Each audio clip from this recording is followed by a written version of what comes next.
my biggest gripe with social media, and I think it's awesome. I love social media, but there's so much misinformation out there. Yeah. There's so many injectors or people in our industry who just want followers and they want to be controversial, and but not for the right reasons. A lot of providers tell us the same thing.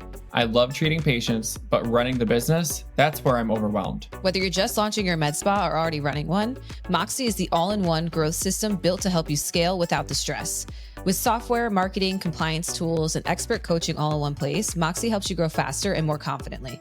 And right now, Fill Me In listeners get $500 off their launch fee. Head to www.joinmoxie.com/fillmein or click the link in the show notes.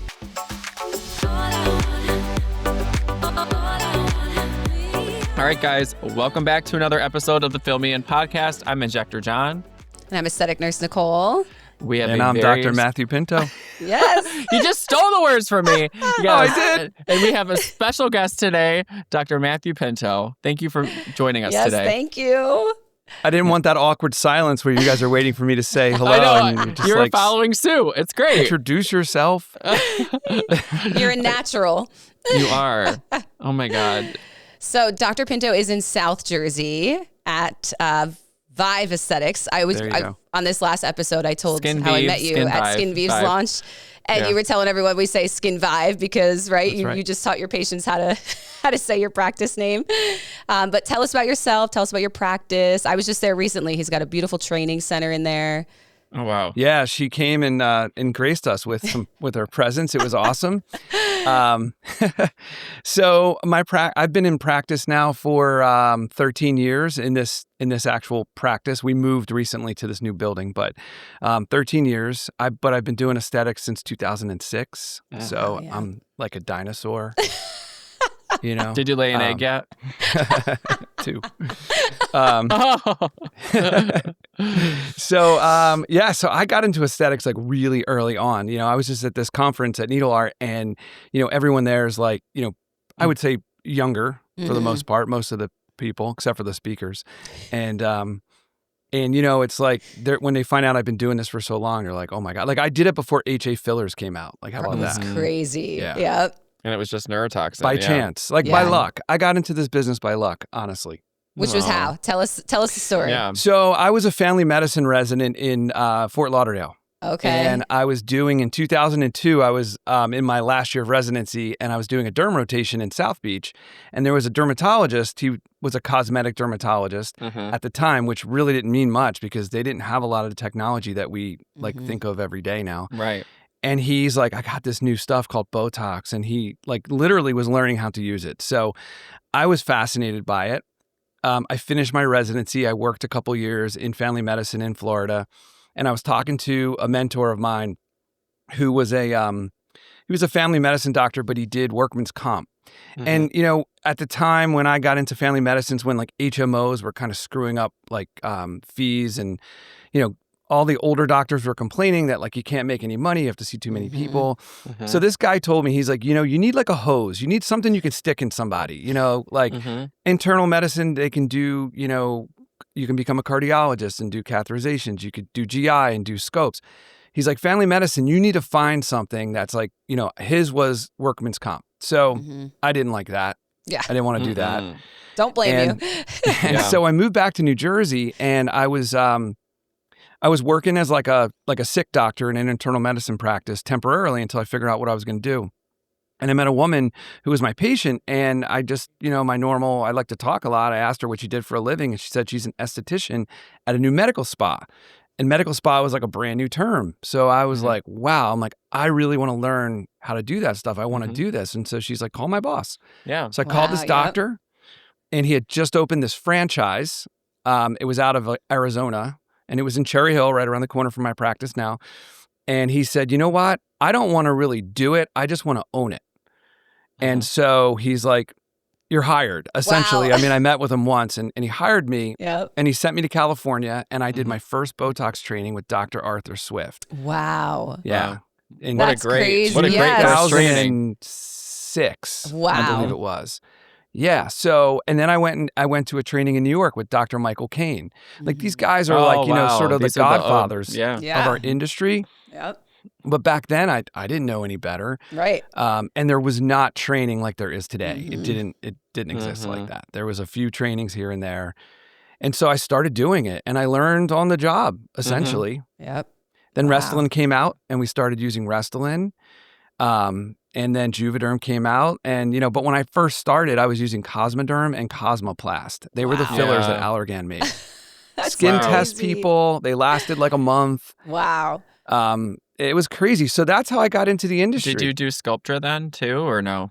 So what's really funny? When I worked for this practice, we didn't do Sculptra. And at the time, there was a lot of controversy on Sculptra because of granulomas. And I never learned it. And, right? Yeah. It was probably the recon that they had then. Yeah, I mean, because I think originally it was developed for lipodystrophy for patients that had AIDS. HIV and AIDS, right? So they were like, wow, and they were putting in like people's lips. They were doing all kinds of crazy stuff. What? Yeah. Yes. They were? Yes. Wow. Talk about off-label. Oh my God. Beyond, right? Beyond. Like we don't. So, so I worked for this practice for about a year. And then the economy, 2007 is when like the real estate bubble burst in most of America. Yep. And this guy was, he wasn't doing really well, and he started laying people off. He didn't lay me off, but I saw the writing on the wall. So I decided to leave. I had a non-compete. So for 1 year, I couldn't do any aesthetics like in my office. I mean, I did it like on the side. Right. And as soon as that non-compete was up, I kind of went back into it. But I mean, I thought I was a big shot. I was going through like 5 vials of Botox a month. You figure back then we were doing like 20 to 40 units, maybe 30 units. Yep. And I was seeing like, and it was cash. So as a family practitioner, it was like, wow, this is like super lucrative and fun. Right. Now we do 5 vials in like a morning, Literally. per provider. So it's just it's a whole different world now. You've seen like the full evolution of it all. That's crazy. Yeah. Yeah. So, I mean, we had lasers back then, we had a YAG laser, and we had like an IPL, and we had microdermabrasion, which was, cutting edge. Yeah. Oh, yeah. Yeah. Oh my God. Well, when I went to aesthetic school like 10 years ago, microdermabrasion was like the big thing. They were like, we're teaching you plastic surgery. Like it's microdermabrasion. When we moved offices 6 months ago, we found our old microderm abrasion machine in like the storage closet. And we're like, what do we do with this? Wow. Do we keep it? Do we throw it out? Yeah. It's a relic. Seriously. Hey everyone, it's Jonathan, also known as Injector John. And I'm Nicole, or Aesthetic Nurse Nicole if you follow me online. We are so excited to let you know that we've launched our Patreon. Yes, it's on there. We'll be sharing exclusive content you won't find anywhere else, our own injecting techniques, advanced education, and even some behind the scenes business advice. If you're an injector, aesthetic professional, or just curious about the industry, it's the perfect place to learn and grow with us. So head over to Patreon, search for us, and make sure to subscribe to get access to all that extra content. And don't forget, you can find me at Injector John. And me at Aesthetic Nurse Nicole. We can't wait to see you there. Love you guys. How we were talking about this in our last episode, Nicole. I think this year's been an interesting year for filler in general. I think, right? Like the rise of regenerative medicine and like, HAs and stuff like. So in your practice personally, have you noticed any change in how much HA filler you're using, or is it about the same, or is it more? Like what would you say? So I would say for me, it's probably about the same, with the exception of, I'm finding, so lips are different. Lips are definitely different. People for the most part, aren't asking for giant lips anymore, which thank God. Yes. Yes. And I used to have to say no a lot. Yeah. And I think that's important. A lot of injectors out there are afraid to say no, but you really need to, you have to do what's right, even if it pisses off the patient. It's for their better good, right? It's for the good. Absolutely. But for the most part, no, I don't really feel like it's dropped. I just feel like we maybe have to work just a tiny bit harder to get patients in the door. I think there's just definitely, I think like volume maybe has slowed down a little bit, but I'm trying to do full facial balancing. Or at least comprehensive treatments. So no, I don't think it's really slowed down that much. I mean, the numbers might say, nationally, definitely it's slowed down. Yeah. And I think we're just having to talk people off a ledge more and explain to them, they won't look fake. Fillers going to integrate. These fillers are chemically made to integrate within your tissue. They're made for different areas of the face. When it's done right, we're replacing a volume deficit. We're not just injecting filler into an area that doesn't need it. Right. So I think it comes down to education. I will say, I think we're educating. Like I've never educated more. Like I come home and I'm just like the social media is down, right? Just from, educating. But it's good though. I think we'll slowly see a pendulum go back up. I think we just had this pendulum down, and then I think it's going to slowly go up. So. Well, and I'm sure you've seen a difference in that too, right? Because when you first started, social media didn't exist, right? And so I'm sure it's so different because MySpace, maybe right. Mm-hmm. But like your patients didn't come in informed. Is like you're informing them. Yeah. But now they're coming in, right, and they're seeing everything. It's true, but the problem is a lot of them are misinformed. Yes. My biggest gripe with social media, and I think it's awesome. I love social media, but there's so much misinformation out there. Yeah. There's so many injectors or people in our industry who just want followers and they want to be controversial. And, but not for the right reasons, right? Yeah. Like we were talking a little bit about, one of the doctors who's a controversial guy. Yeah. Who just held his conference. But it's a different type of controversial post, right? It's questioning what's right, what's wrong, what's science. Right. There's people out there just saying just honestly, stuff that's just off the wall. And then you have to talk to your patients and explain to them that it's not right. Right. Right. So you like the lady with the MRI that, went viral. Oh, I think that's where it all started. Is that honestly that moment, And it's not a bad, it can technically, be a bad thing if if you have an infection or something, but it's meant to last. We want it to last. That's actually great that it's lasting that long, And they also, so-and-so will come in. I want whatever my friend had. Well, why does she have 54 units and I have 44? Well, it's your muscles are different, but it's great. It's great though, because like you said, there's so much more training and there's so much more awareness of anatomy and how it's not a cookie cutter treatment. So I think that has definitely been helpful to explain why there's a difference in treatments per person. It's very individualized. It's like plastic surgery. Not everybody is different, right? Yeah. And look, even as an injector, you can learn from social media. I mean, I watch both of you guys all the time. I have my group of injectors who I respect immensely, and I watch their stuff, and sometimes I learn new things or it reinforces something that I already knew, which I think is also key. But I think you said you educate a lot, and that's one of the core values of our practice is education, staff, providers and patients. And I've always done that. I didn't know I was doing it. I just talk a lot, and I like people to understand what they're having. The worst thing ever, when I was a family medicine doctor years ago, and someone would come from the hospital and they're like, I got a bunch of new medicines. I don't know what they are. Like, how do you not know what somebody gave you or what's wrong with you? I had a test. They said something's wrong. I don't even know what it is. And when patients come in and are like, I had filler last year, or I had Botox like 3 months ago. Well, how much did you have? Where did you have it? And they're like, I don't really know. Right. I don't know what filler it was. I went to someone's basement. It was only, we shared a syringe. It was only $200. Yep. And look, I started out hustling and going to salons and, way back when. I understand that. So I did too when I first started. Yeah, you have to. I mean, you just don't get instant patients. Right, right. But the reality of it is that, I still educated people back then. Here's where I'm putting the Botox. This is how many units I'm using, or this is the filler I'm using. Here's the package. To your point, a lot of people that come to my office, and I'm sure your guys as well, they're not aware of what type of fillers in their face, period. Like, if I ask them, and I feel like you guys are the same. I can look in a lip and be like, all right, that looks like Juvederm, that looks like Restylane, right? But still, they're like, I have no idea. I'm like, do you know what kind of neurotoxin you had? No idea. Whatever she had that day. I'm like, well, you said it wasn't good last time. So it's like, was it the dose? Was it the placement? Was it the type of neurotoxin? Did they change it? You don't know. Yep. So first question I asked a patient that's been treated somewhere else is, why are you here with me?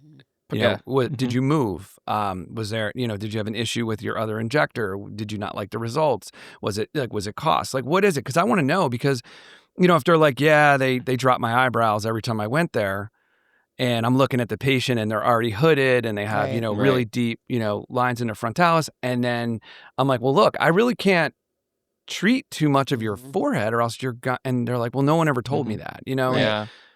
So that's you apart. Yeah. Once you explain it, then they're like, oh, so it wasn't so much the place. It was, it's my anatomy, The other thing too is you said people, they don't know what filler they had. And they're like, I want you to dissolve me.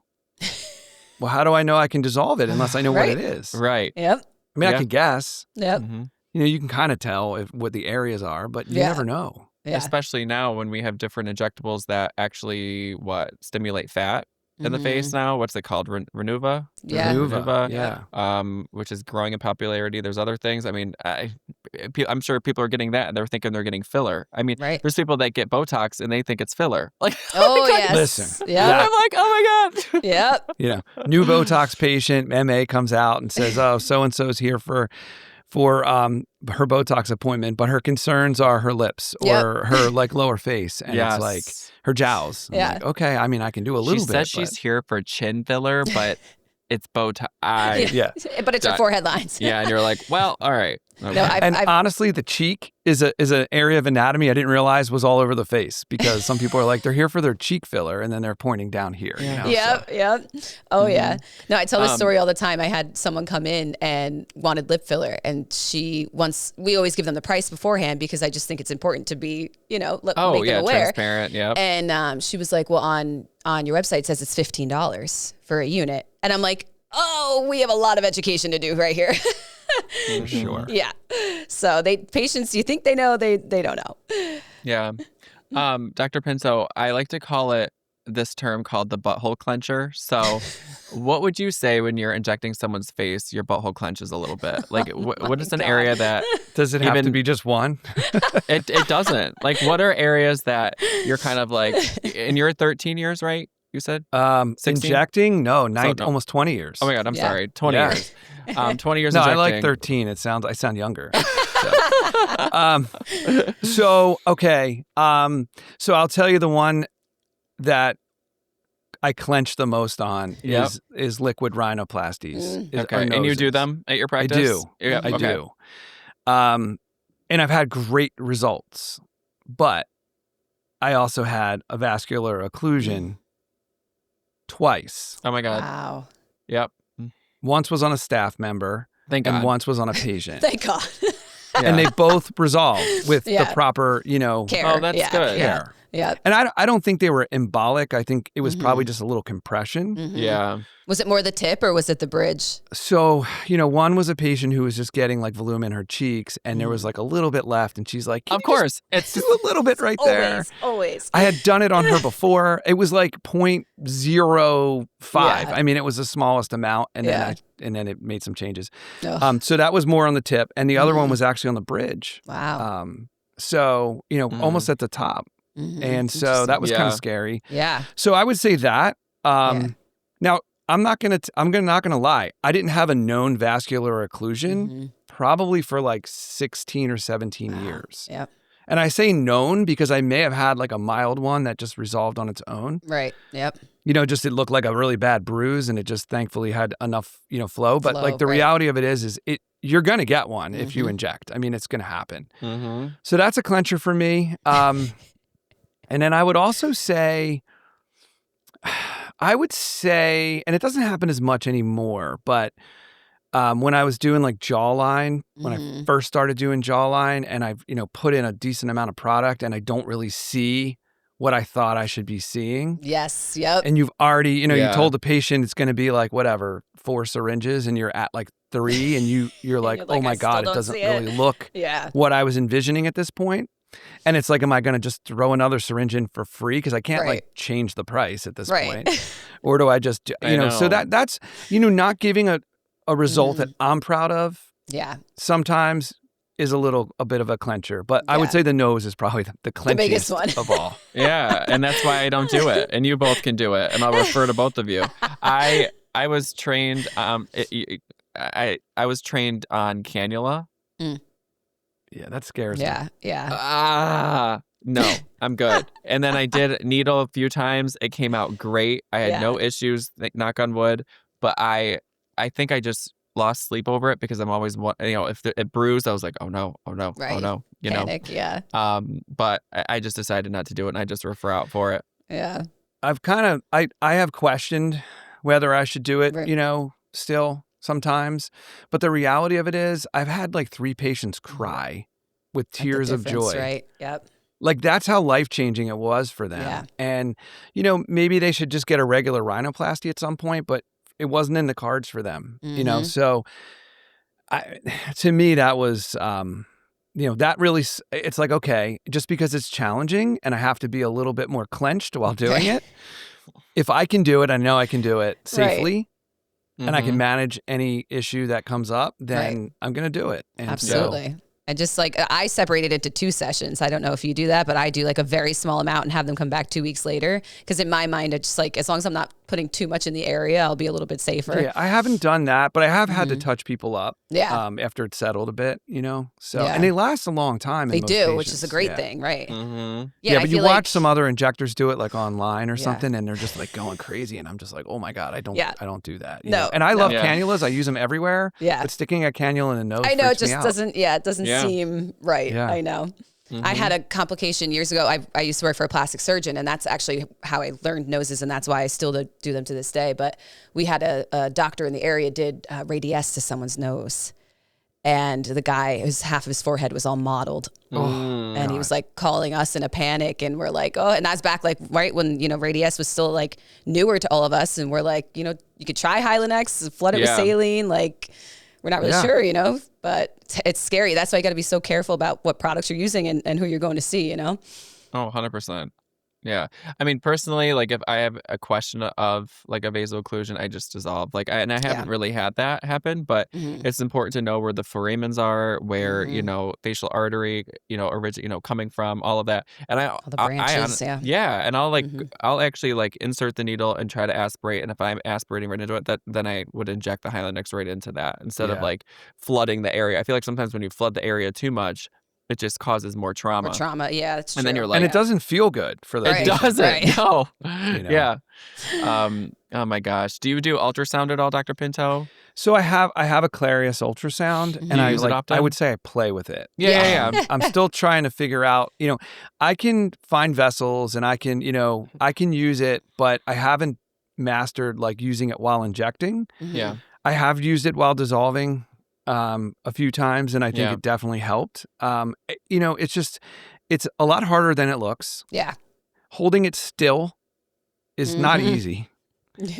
As while you're using your other hand for other things. Right, and orientation too, like looking at the screen and knowing like, okay, trying that's to figure the bone, out, that's the, it's like you're so backwards. Yeah, I really want to take a course to really do it, but the reality of it is if you don't come home from that course and do it every day, you're not going to master it. Well, and that's my thing, and I feel like this sounds awful, but it's more time consuming, and it is. Like I like to get patients in, and I would have to extend these appointments. And it's just, I feel like if I had an ultrasound, it would only be for like finding that artery so I can, inject it to, clear out a VO, Yeah. And that's why we have it on hand, and to find like stubborn filler or things like that. And I've actually used it in patients with like, that want to be dissolved. And I try to see, okay, where, and these are patients that I did not fill. So they don't know where it is. I kind of can see it, but you don't really know the depth. And I've used it to like look for vessels. Like when we do temples, I'm like, let me scan for the, deep temporal artery. And I can see it.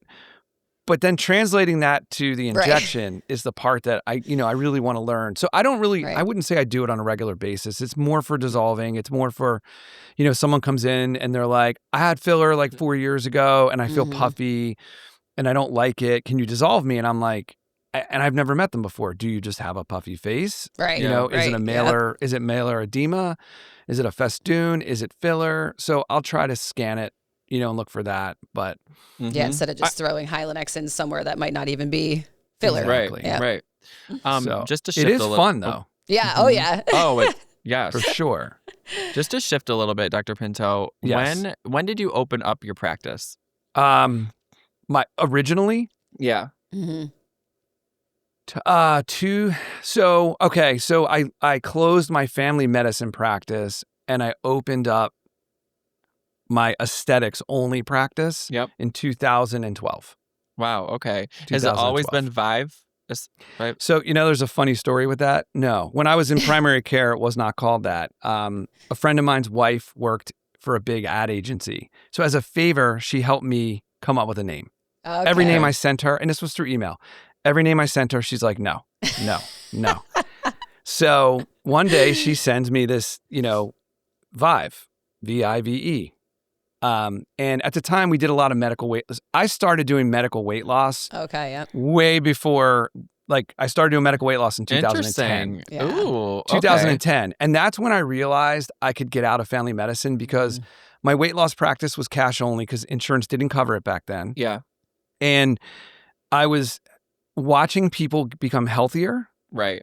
Come off of medications, lose weight. And the reality of it is that and it was cash. So I was getting paid that day. One day a week, I did only weight loss. And it was my favorite day of the week. And so I in 2011, I had testicular cancer. Oh, wow. Total shock. Just the night before my recertification boards, I literally put down my books. I'm like, I need to go to bed. It's midnight. I have to be in Philly at 7 a.m. to take this test, or 8 a.m. And I noticed a lump, and oh my God. I took the test the next day, and then that Monday I went and got an ultrasound, and they're like, you need to go see your urologist. You have a tumor. Oh. And so I had it removed, but it really made me. I was 37. My daughter was almost born. My two sons were already born, and I never ever questioned my health. I was a really healthy person. I didn't ever. I mean, other than getting sick, colds and coughs and stuff.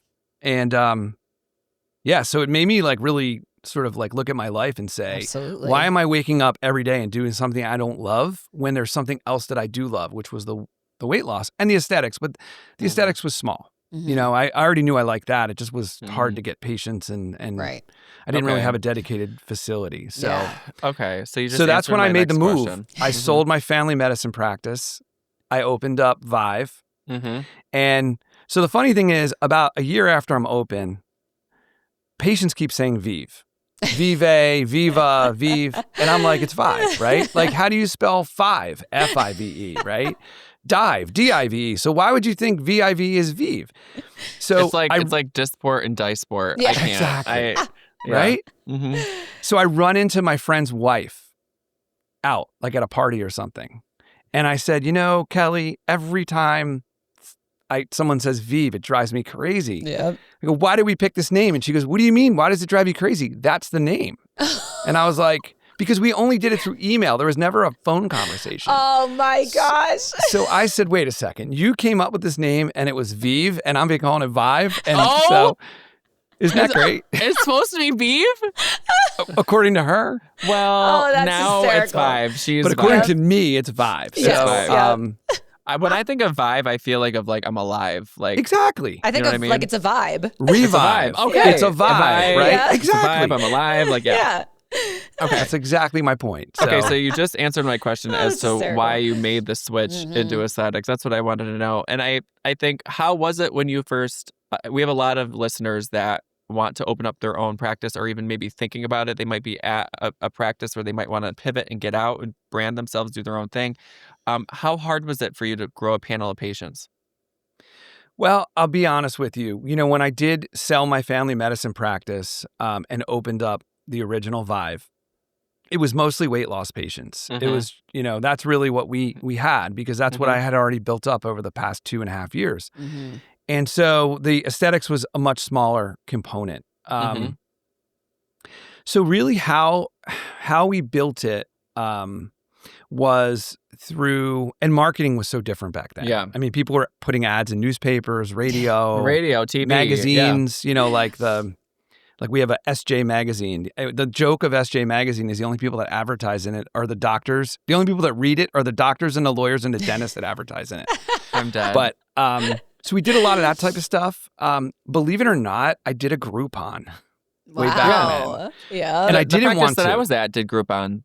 I didn't want to do way it. back, but that's when it was cool. Anyway, go ahead. We won a Groupon award for the most Groupon sold in a period of time. That's great. Oh my God. When we did the numbers, we figured out that first treatment was basically covering the cost of the Botox, right? So it didn't make sense unless they came back for a second treatment.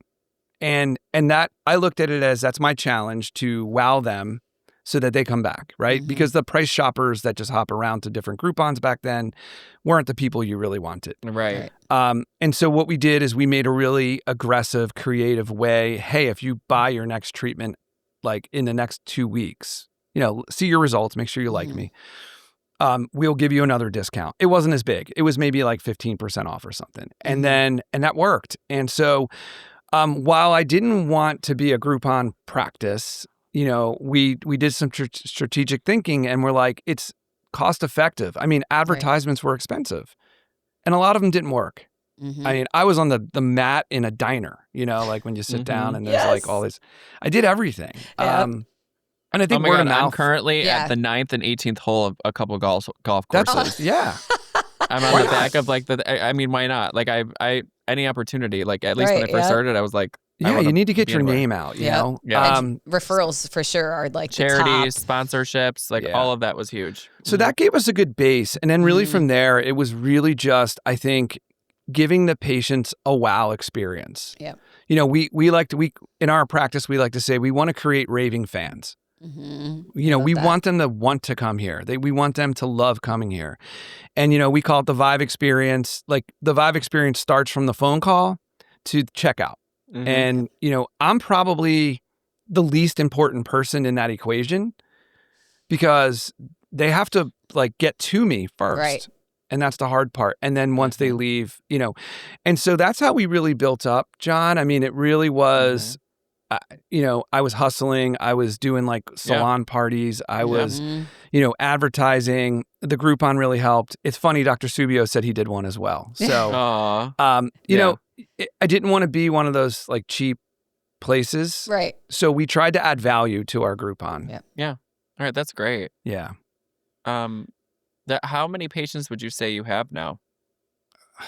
Like 5,000 or 6,000, somewhere in that range. That's amazing. And how many providers do you have at your practice? So there are 3 injectors, myself and 2 other injectors, a nurse practitioner and a PA, Julie and Megan, who do everything that I do. Mm-hmm. And then we have Renee, who just does Botox, and she does all our lasers. Nice. And so I guess you could say there are 4 injectors in my practice. Do you have an esthetician? We have 3 estheticians. Oh, wow. We're looking for a 4th. Wow. That's so you're amazing. Busy. You're busy on the skin side of things. Our skin side is awesome. And again, great people. Mm-hmm. Now, I have a question about that. I think it's hard. I think that's very hard. I was just going to say the same thing, Because I came from, before I opened up Toxin Pow, I came from a med spa that was very esthetician run. It was an esthetician run practice. I think she had 3 or 4 estheticians. They were all booked 4 to 6 weeks out. It was unreal. They had hydrofacial, laser. They had cool sculpting. They were nonstop. And I came on and I was like this little fish in a small, and it took me a minute, like about a year or so, but then I started getting busier. I went into their treatment rooms. I had to listen to their vernacular, like how they, sold things, how they explained things, because I wanted to help with cross-selling and things like that. And I was so impressed, by all of that. So hearing that from you, that's really, really cool. Yeah, we have 3 awesome estheticians. We had a 4th. She was part-time. She decided to just stay home with her daughter. Yeah. And we're looking for a 4th again. Okay. We have 3 rooms that, are fully set up for everything we need to do. And then we have 2 laser rooms. So, in our old office, we were a little bit more cramped and we had to roll stuff around, but now we have like dedicated space. Nice. And then we also have someone she's not technically, is she an esthetician? She doesn't do esthetician procedures necessarily, but she does all our body contouring stuff. Nice. So M-Sculpt and Cool Sculpting, and we used to do Thermiva. Now we do Forma V. Okay. So she does like the women's health type stuff. She does Morpheus body, and she's also incredible. And I will tell you, like, I think the estheticians are a critical way to grow as well, right? Mm-hmm. Because people get hydrofacials or diamond glows like regularly. Right. They're coming in often, or peels or whatever it is. And those estheticians, like, we train them to cross-sell, obviously. And we don't like to say cross-sell. We like to say educate. Right. Mm-hmm. Educate for options. Mm-hmm. We're not trying to sell a car. Right. We're trying to show them how cool the cars are that we have. Yep. Mm-hmm. And I think that I've been to practices. I have patients that have been to practices where they sell you As soon as you walk in, they're like banging you with everything you need. And that's not the way we do it. Right. But the Esties are the best, man. And I think 2 of our estheticians are booked out like a month at a time. It's incredible. It's great. Yeah. It's I can't even get a procedure. Yeah, right? I know. And when I get one, it's like 15-minute hydrofacial. Yeah, it's like, where's all the real fluff? quick. Yeah. I want a massage. Yeah. I want a red light. But it's Yeah. so true, right? Because those They types won't- of people, like that keeps those patients coming in your door every month instead of where us, it's like every 4 to 6 months, you know? So it definitely keeps that skincare coming off the shelf. And We had an awesome esthetician who was with me she was my first one I hired. And she's still a very dear friend of mine, but her name was Danielle. And Danielle actually got hired. She got poached by Hydrofacial. wow. She came to me. She wrote me a really beautiful letter and basically said, like, you know, I just kind of feel like I need to do something else. And I was like, go. Like, you need to, like, Yeah. I'm happy. Like, I'm so happy I was able to, like, get you Support started. you to this. Yeah. And she was an all-star for them. I think she actually just left them. But, you know, she still comes in for treatments. But, you I know, love that. so we lost a really good esthetician and I was nervous. Yeah. Because she had a following. But we found another one that was amazing, and Jess has replaced, you know, she's taken all her patients, and it's just amazing. We have Elisa, we have a girl named Jamie who you can't get in with. I mean, that's how booked out she is. Her patients book out for the year. Oh my Wow, gosh. that's amazing. For the year. Wow. Yeah. It's incredible. And so I'm really, really lucky because, you know, like you said, they have patients coming in all the time. Right. You know, a filler patient might come in once a year if they're not getting toxin. Most get toxin, but, Right. you know. Here's a stat that should make you pause. Nearly 1 in 5 med spas open today launched in just the last year alone. The competition is real, but so is the opportunity in front of you. That's why Moxie helps you perfect the patient experience and turn every visit into higher retention, higher spend, and long-term loyalty. With Moxie, you get elite consultation training to boost conversions, drop-off alerts to win patients back fast, automated rebooking plus reactivation campaigns. You get memberships, beauty banks, and package suggestions to drive recurring revenue, personalized coaching to increase your average patient lifetime value, and so much more. Visit www.joinmoxie.com/fillmein to sign up for your free 30-minute med spa strategy session and walk away with your personalized retention and rebooking game plan. Hey guys, just popping in. If you're enjoying Fill Me In, don't forget to like, subscribe, and hit the bell for notifications. If you have any questions, just leave them in the comment section below. You can also follow Fill Me In on Instagram at the Fill Me In Pod.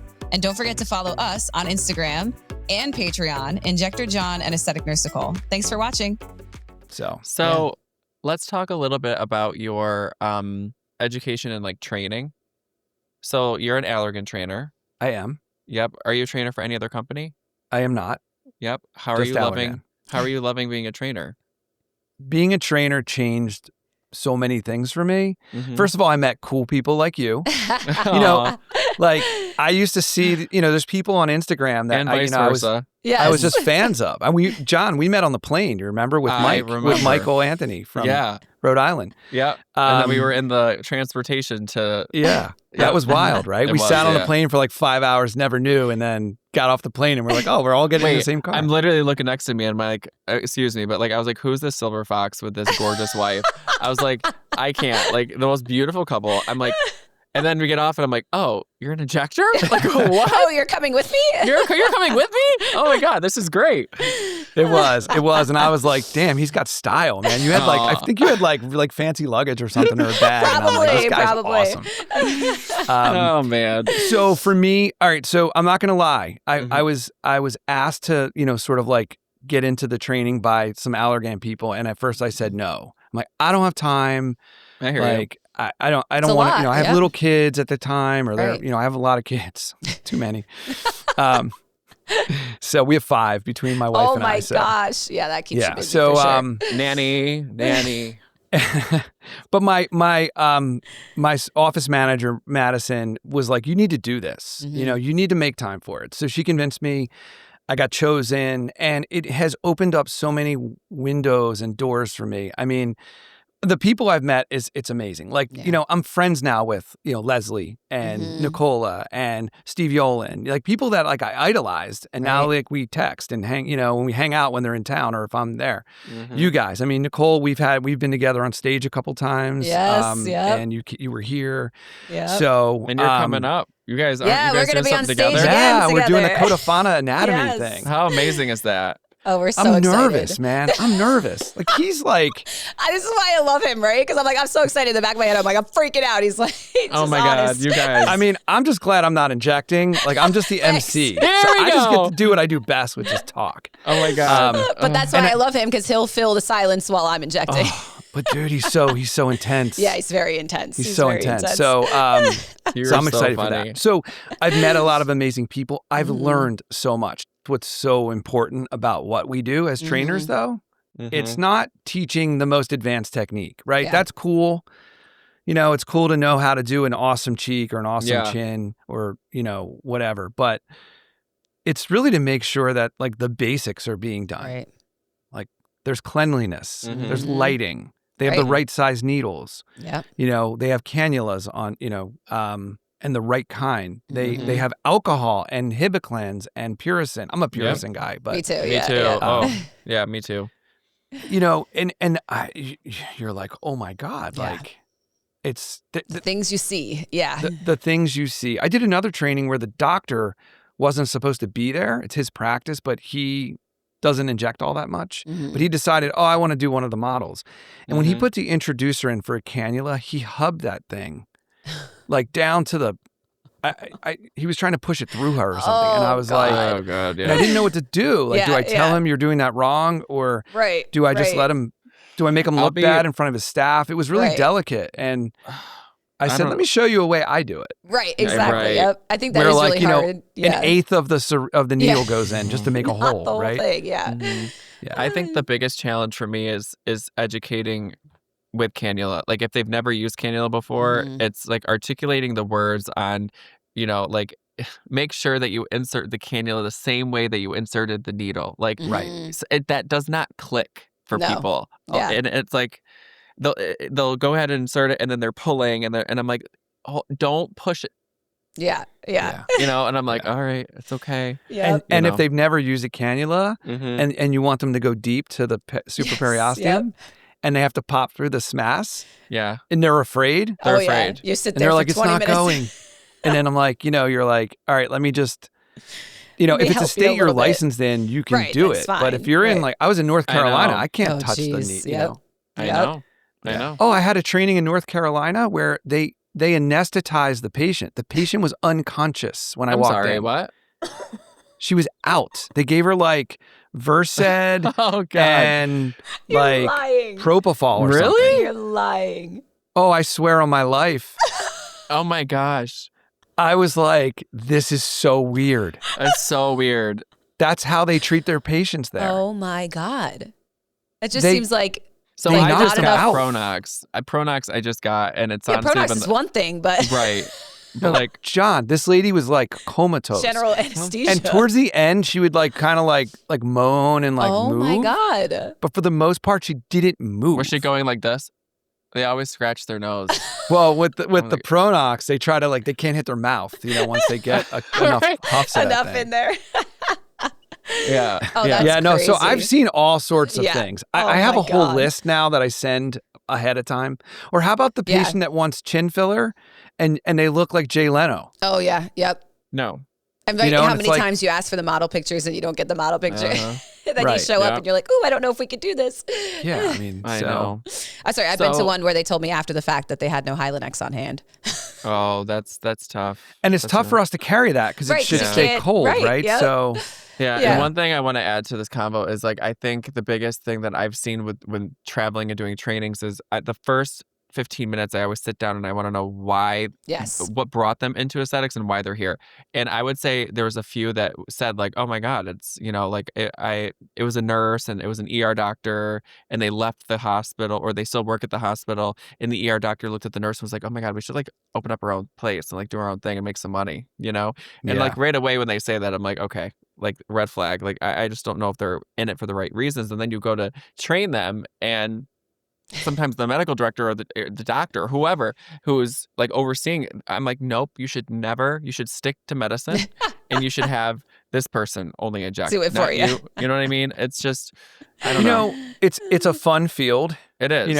It's you can make a good living. Mm-hmm. You really you get to see patients that are happy and aren't sick, right? So if you're used to like bedside, ICU or oncology, your days are tough, right? I mean, people are really sick. I was family medicine. People only came to see me when they were sick and miserable, unless it was a physical.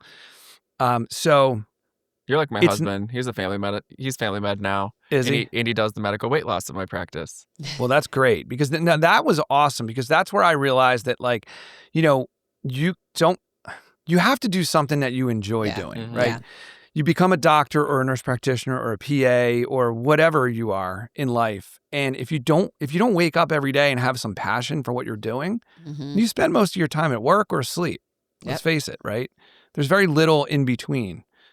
So, that's the one thing I do tell people though. It's like, if you want to do it, just understand, you don't just walk into a practice and have like a full book and you're like, superstar injector. It takes time. It's hard work. You need all those experiences, those dimly lit rooms and the salons and the patient who, tells you they want a brow lift and they only get the Botox right here, nowhere else. And they get like, okay, every time it's right here. It always pops right up. Like, I think too, it's really helpful seeing, like, we learn from other people when we go and we train these other practices, but we also find out what's out there and, and what not to do or, X, Y, Z. But what do you think, Dr. Pinto, is your biggest piece of advice for injectors that are trying to get into aesthetics, or they're about a year or 2 years into it and they're trying to build their books? Anatomy. Like really understand anatomy, learn anatomy, get as much education as you can. There are really some really good quality programs out there that you can attend. I get asked this question like once a week by a nurse, honestly, or a PA or someone. And I'm like, you need to learn. They're like, well, how do I learn? I'm like, just, these are some reputable people. Follow them. Go to courses. You have to spend a little bit of money. You gotta invest. Invest in yourself. And people don't understand that there's no residency for aesthetics. No, there's not. Like, you're basically paying for all these courses. This is like your master's or your second degree, right? In aesthetics. 100%. And you're continuously learning.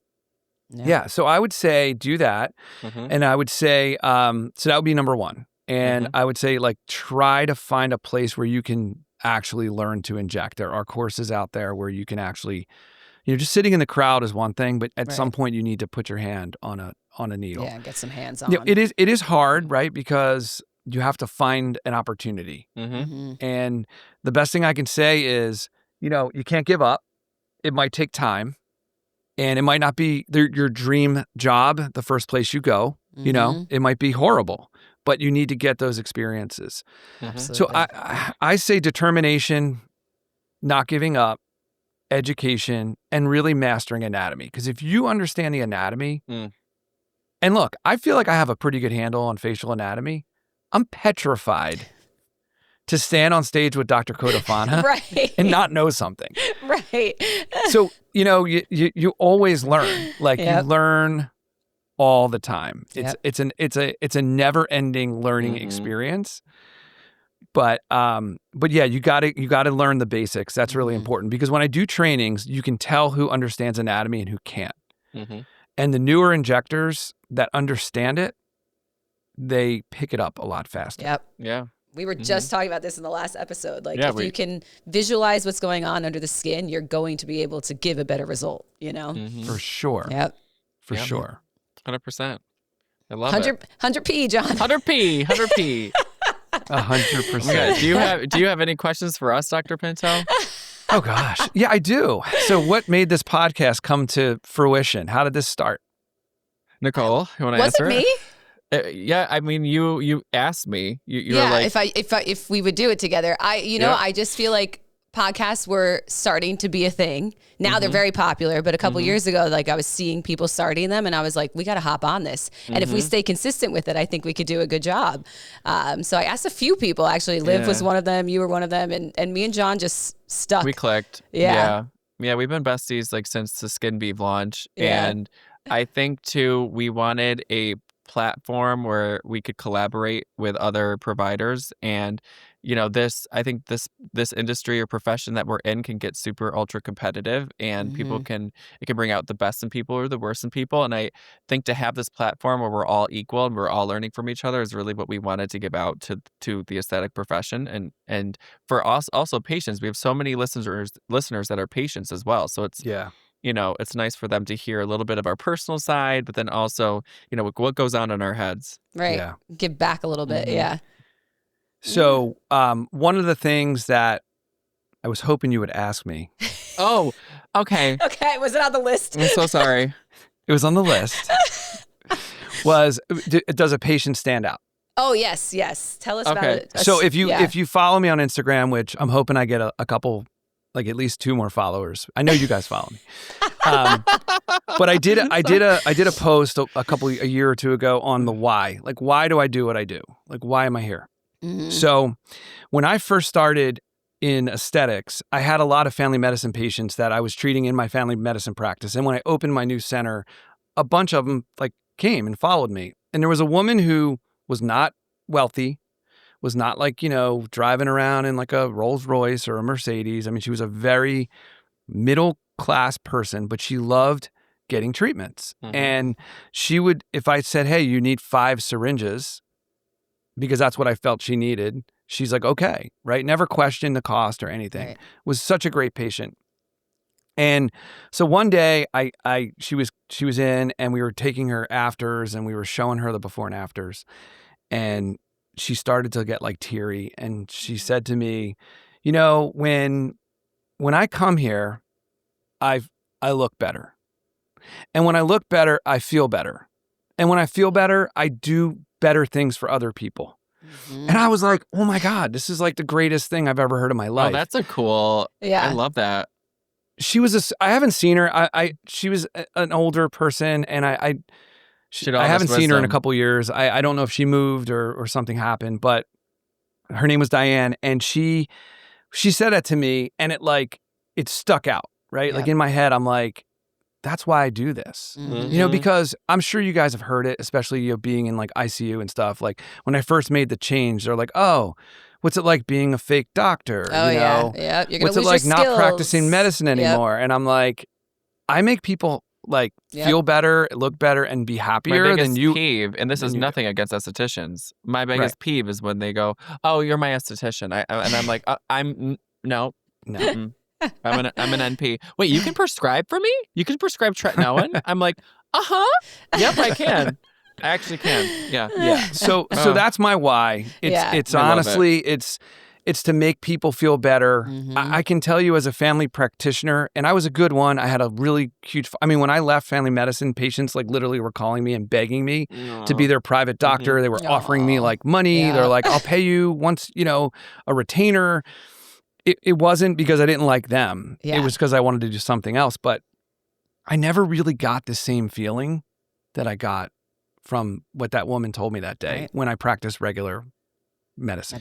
We need to tell Joey to take that quote. That needs to be. We'll make that a real map, because that's really.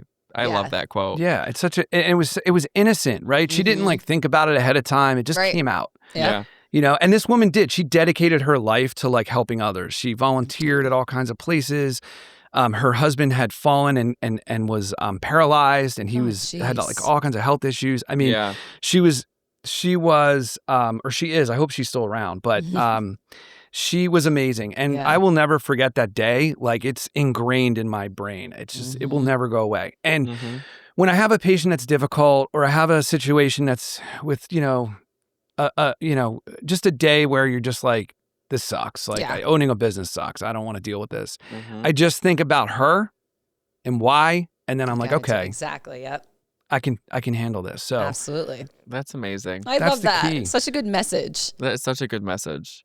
Now, Dr. Pinto, where can our listeners find you? Where is your practice? Say your practice again, and what's your Instagram? Okay, so my practice is Vive Aesthetics and Wellness. Mm-hmm. We're in Marlton, New Jersey, which is 20 minutes from Philadelphia. So when I say New Jersey, people think where Nicole lives, but we're on the other end of the state. And And our Instagram, I believe, is Vive Center. And my personal professional Instagram is Dr. Matthew Pinto, just DR, and then my name. Great. MATTHEWPINTO, like the bean. Like the bean. Like the bean. Yeah, so that's the best place. And, we're on Facebook. We're on, pretty much everything. Our website is vivecenter.com. And, we do have a really nice office. I did this because I wanted to really be the gold standard as far as like facilities go in my area. I thought it was the gold standard until I went to the AMI Center in Irvine. Oh, beautiful wow. There too, right? I mean, oh my God. Stunning. Right? Stunning.